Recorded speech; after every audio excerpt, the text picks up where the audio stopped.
See, when a white bitch judge wants to harm someone, they will use illegal means to do so.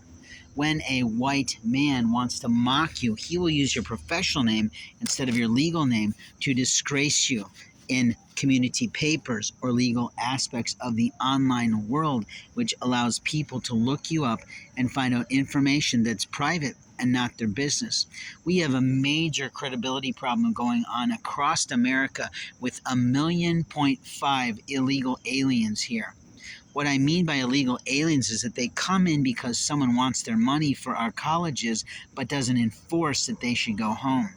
Unlike in past situations that I participated in where they did eventually go home after plenty of opportunity to be right here.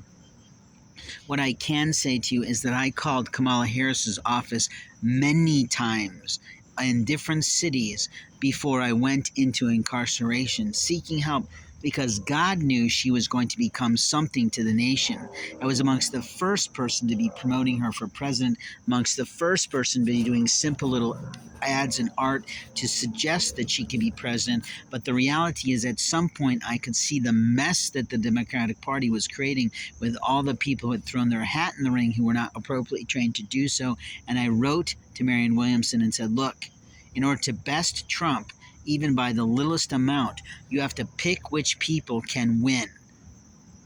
And who has the most experience was obviously Joe Biden, despite some of his politics, despite some of his religious ethics that is questionable today. He can still say things that are appropriately politically correct and then fuck people behind their back, which is true, but I'm only saying that any president will do this.